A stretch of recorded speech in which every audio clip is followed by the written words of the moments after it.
Morning, Store Nation. I hope everybody is awesome. So today it's going to be a little bit changed to what I said I was going to do. On Wednesday, I said I was going to talk about the monthly figures for Clough Road, but I'm going to do that on Friday. The reason being is that I've got the email somewhere, but I just can't bloody find it. I've got to take the kids to school. And so I'm going to put Friday's episode today. And it's my strategy moving forward because I've had a lot of messages recently asking what I'm doing, if I'm concerned about the economic climate, if I'm concerned about the inflation, the recession, etc., etc., etc. And the short answer is, fuck yeah, I'm absolutely panicking inside. But what I have done is I have spoke to my business coach, Dan Bradbury, who is the UK's highest paid business coach. He is, honestly, I don't want to blow smoke up his bum, but he's brilliant, absolutely brilliant. And he basically just steadied the ship for me and just said, right, okay, self-storage, is it a net positive in 20 years? Is it long-term play? I've spoken about this in the podcast before, and yes, it is. Yes, it's going to be a positive industry in the next 20 years. And so if you're trying to time the market, there's better people out there than you and me who get the markets wrong all the time. We can't time the markets. All we can do is pick out the industry, self-storage, and we know that's correct. We know long-term self-storage wins. And so we don't want to time the market. We just get into the market as and when we can. And that's not to say we shouldn't be careful of cash flow, etc. But it just put my mind at rest to make it a little bit easier. So I'll tell you exactly what I'm doing. So I've got a big 20,000 square foot building that we're under contract with, and it's super exciting. Everywhere else in the area is completely full. The square foot per capita, so square foot per person, is lower than the national average, which is wicked. The only danger is there's two dangers. One, I don't know the price per square foot really. I know everybody's prices in the area, but I don't really know what they're getting because obviously I can't log into their system. And so it's the first time we've operated around that area. And number two is fill up. How long will it take to fill up? So what we've done is we based on half what we normally do. So we based on 400 square foot per month, a net gain of 400 square foot per month, 456. Spoke to Dave Davies yesterday, and he said that's on the low end. You should comfortably hit that. So I want to base all my projections, all my cash flows on that low end, because if I base it on a medium or high net square footage, then if we don't hit them, then I'm going to be in a world of pain if I don't hit them, because cash flow, obviously we're doing cash flow depending on the square footage in and out. And so I want to make sure I base everything on the low end. So therefore I'm not in a critical position where I don't have enough money to pay for all the X's. Yes, I'm concerned about the electrical prices. As I've mentioned on this podcast, ours has gone up from 18,000 to 96,000 pound. Yes, that's fucking correct. 18,000 pound per annum to 96,000 pound. We haven't signed the contract, so we're now out of the lease out of the contract at the minute. So we'll just have to wait and see how it plays out. So we're losing like 70 odd grand because of that. But what do we do? What can we do? Nearly 80 grand. We can't do anything. Control the controllables and don't worry about the uncontrollables. That's unfortunately uncontrollable. We're going to have to adapt. Apparently, we've been having pushbacks. I haven't spoke to this member of staff yet, but she told my wife that we've been having pushbacks on our price increases. But you know what? Now's the time to continue doing price increases. Got to get more aggressive with price increases because everybody else is increasing prices. So you never ever want to stop either, because if you stop, as David Davies said to me yesterday, you lose momentum. It's so hard to get back that momentum when you stop doing price increases. So please, one thing I would absolutely ask everybody to do is continue price increases, because why should you lose out? Inflation, what is it, 9% or whatever it's going to be, and it's going to be higher next year. We're losing out. If we're not increasing prices, then we're losing out. So we need to increase prices. Obviously, staff wages, well, we've got to look after the staff and make sure the team can afford their bills as well. And so with all that, that's extra expense to us, extra cost. And so we have to increase prices. So keep increasing prices. So yeah, I'm doing one new shop fit. The reason I'm scared of doing new shop fits is because you've got all the expenses and you've got no revenue. So you've got that surplus there, that gap of negative cash flow. And that is scary, because then you've obviously got to get the square foot in, and it takes years to get past that critical point. And especially with a fit out cost of nearly £1 million, then we've got all the borrowing as well. So we've got to pay back all the borrowing. So I'm doing one new fit out this year for the rest of this year. And I probably won't do another one.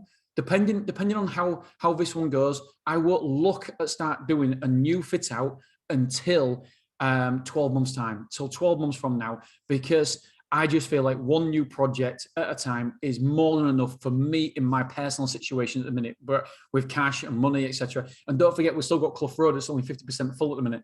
So we need to work on that as well. So going forward, I am opening one new site.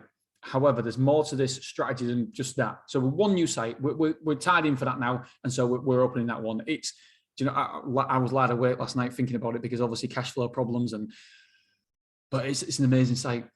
I couldn't have handpicked a better site. It is beautiful. I can't wait to tell you guys where it is and everything like that. I'll do a YouTube video on it and everything and show you the road and everything. It's just, it's sexy. It turns me on, and I'm not kidding, in a perverse way.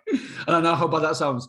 Okay, right. So what else are my tactics? My tactics moving forward then. So we've only got one new build site. I don't want to do any more because it stretches my cash flow. So how can I expand without having an impact on cash flow? Well, there's two ways I can do this and two ways that we're doing. Number one, as you know, from Monday's podcast, I have now started working with Jonathan J privately, one-on-one, and I want to buy self-storages. Why do I want to buy self-storages? Because they're already cash flow positive. And I believe that judging and speaking to the people in the industry at the minute, the occupancy has gone down. There's no doubt about it. Occupancy's gone down. The big boys are seeing occupancy go down, and so the little operators as well. And so what happens? People start panicking. People start thinking, oh, what's going to happen? And so now's the perfect time for me to jump in and buy that asset, buy that facility, and you can do all kind of groovy stuff when you're buying a self-storage business. You can get bank funding, you can get private funding, or you can do seller finance. You can do all these, or you can do a mixture of all three. There's so many different ways we can do it. And so therefore, we should never, as long as the deal's good, we should never be in a cash flow deficit. And that's what I'm interested in right now is I don't want to be in a cash flow deficit. Anything that I do for next year, apart from the new site, I probably said the name of it, hopefully. Jojo, if I have, blank it out, because I just get carried away sometimes. So yeah, I don't want to be in a cash flow deficit in strategy number 2 and strategy number 3. Strategy number 3 might be a little bit of a cash flow deficit, but it's controllable. And so I'm going to be sending letters out to every single self-storage owner. I remember Fred got one from Attic Self-Storage, and he just texted me and said, feeling punchy, are you, Dean? And just sent me a letter with my letter, because obviously I don't know who it goes out to. I just send it to everybody. And so, Jimmy from Big Yellow probably get one as well.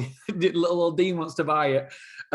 So yeah, we might, hopefully the idea is in next year, I want to buy one. And the idea is to buy 2, 3, 4.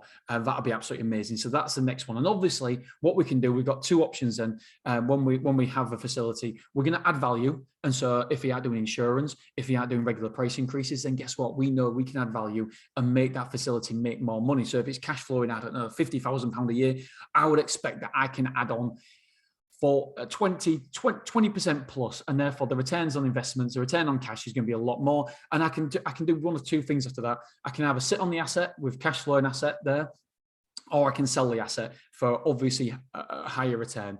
My big aim is that we're tied in with our mortgage, my personal mortgage, for another 3 years, 1 month or something, and we're tied in at 1.8% on the mortgage. And so, but what I want to do is I want to make sure in 3 years I can pay off that. So I need to make enough money extra. So I need to make excess money to pay off my mortgage, which currently I owe about 600 grand at the minute. So I need to make over the 600 grand in the next 3 years. That's where we're going to. So I probably need to buy and sell a couple of or maybe one self-storage, and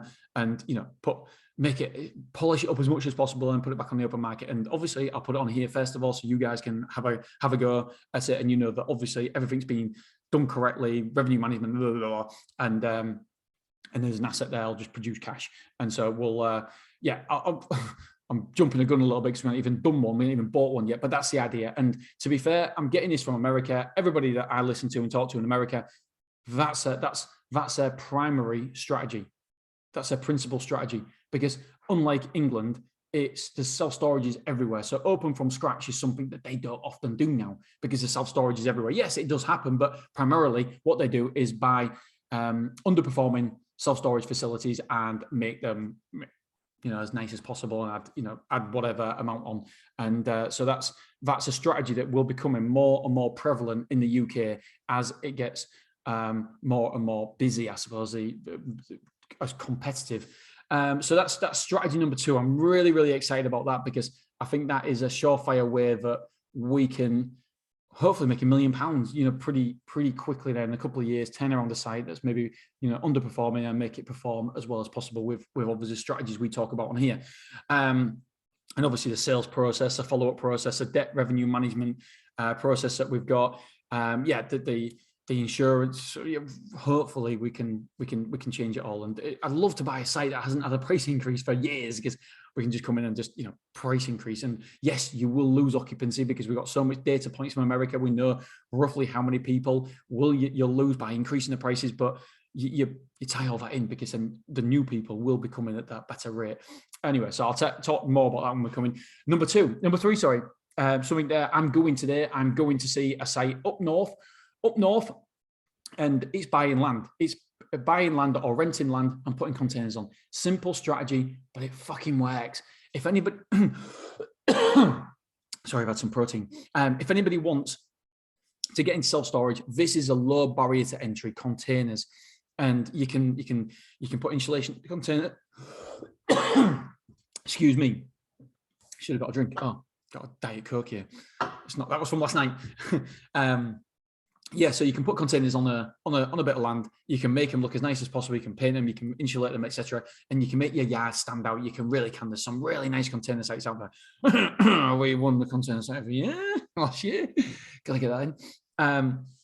And so I believe that is the easiest way to get into the industry, because what you can do, I'll give you an example. At Clough Road, we bought 4 containers.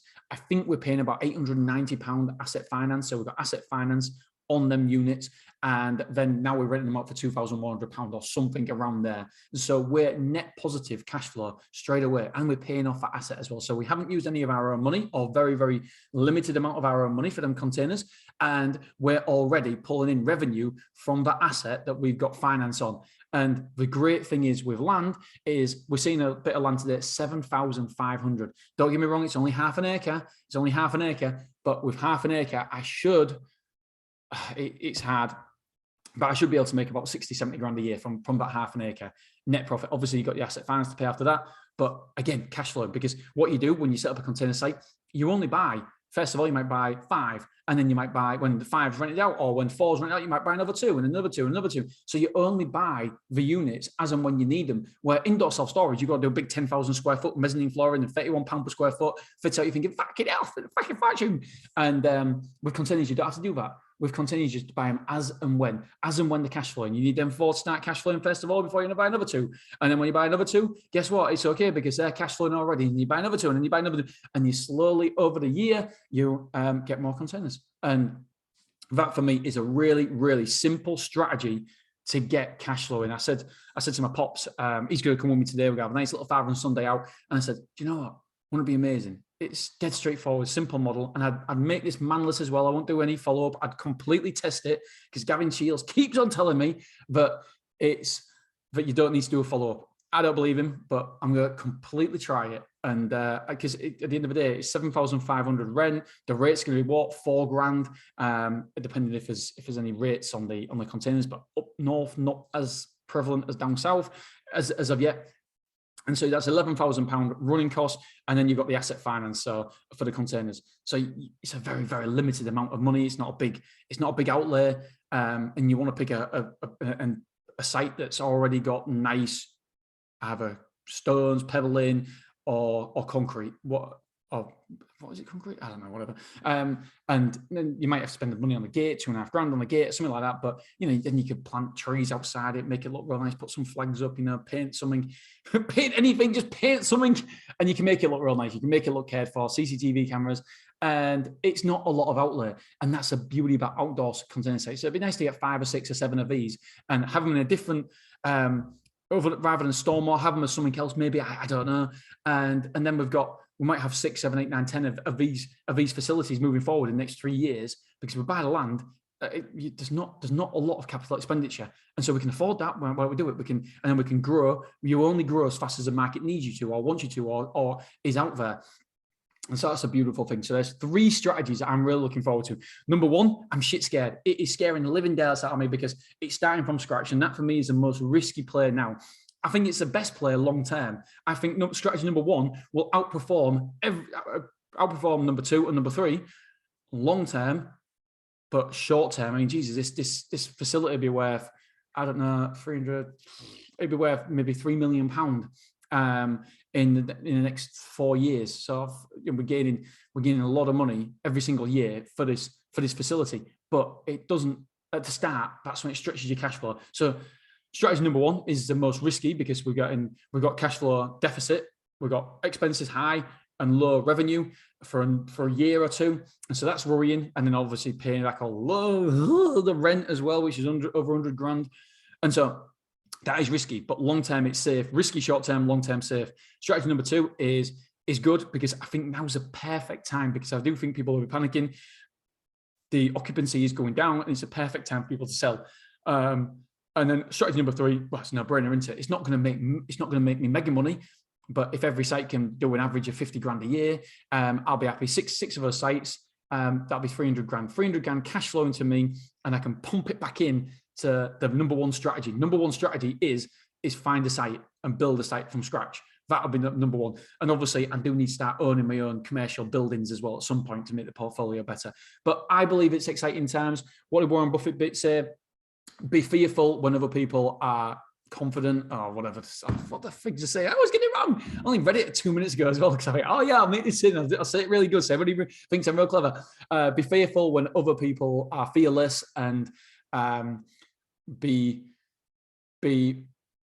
fearless when other people are. You know what I'm saying? Anyway, that's you've nailed it, Dean. You've nailed it. Right. Okay, guys and girls, I'm going to go because I've got to take my kids to school, and then I've got to scoot to the gym.